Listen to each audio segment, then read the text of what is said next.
pagkakataong ito, kausapin natin si Ginoong Guillermo Luz, isang kilalang negosyante at co-chairman ng National Competitiveness Council. Magandang tanghali, Ginoong Luz. Good afternoon. Good afternoon. Si Princess po ito. Briefly lang po, bigyan niyo po kami ng background at layunin ng National Competitiveness Council. Well, itong NCC, National Competitiveness Council, ay isang public and private sector council. No? May anim na cabinet secretary. Ang chairman, si Secretary Greg Domingo ng DTI. Ako po ang co-chairman for the private sector. So, meron din 5 private sector members sa council. The job here is to push for the competitiveness of the country. No? May mga international indicators on competitiveness, no? Measuring 140 to 180 countries in the world. So may global ranking. Our job is to improve the global ranking of the Philippines. Okay. Chairman, 11 mahalaga at magkakaugnay na areas na inyong tinututukan. Sino-sino po ang bumubuo ng mga working groups na tumatrabaho sa mga areas na ito? Well, itong 11 working groups ay public and private din. No? May isang private sector co-chairman, may isang public sector co-chairman, or ang tinatawag natin na champion, no? Champions for competitiveness. So, sa private sector, may mga CEOs, top executives, lawyers, galing sa Management Association of the Philippines, Philippine Chamber of Commerce, Makati Business Club, iba-ibang chambers, no? Yun ang private sector side. Yung sa government side, ito yung mga undersecretaries galing sa Department of Trade, Department of Local Government,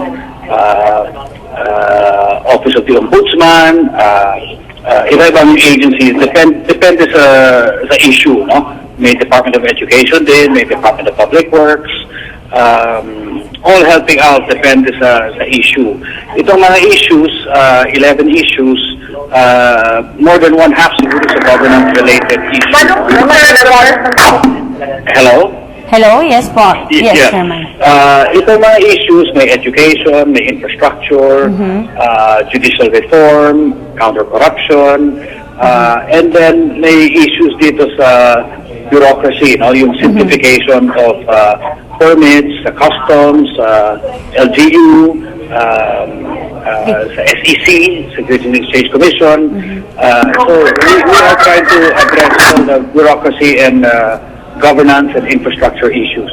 Okay, Chairman, may target date po kayo, 2016, na makabilang po sa top 3 in competitiveness ang Pilipinas. Top 1/3, hindi top 3. Top 1/3. Okay. Okay. Sa halip po na nasa ano po yung specific steps po natin na nagawa pa ng council tungo sa target na ito?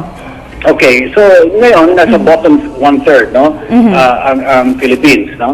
Ang target top 1/3. So ang strategy dito, we identify lahat yung problem areas for the country. Usually nasa infrastructure, that's roads, ports, energy, airports, telecommunications, no? And then may problems din sa education, so primary, secondary, tertiary, science and technology education. And then may problems sa counter-corruption, so lahat yung governance issues around counter-corruption. So all our strategies are to fix those problem areas. So may mga measurement yan for quality of roads, quality of ports, quality of education, quality of governance, counter-corruption, transparency. Lahat may measurement. And we are always trying to fix the problem and then take the measurement. And the measurement is not only for national government agencies, but also for all LGUs. Okay. Maraming salamat po, Chairman, sa pagbibigay po ninyo sa amin ng panahon.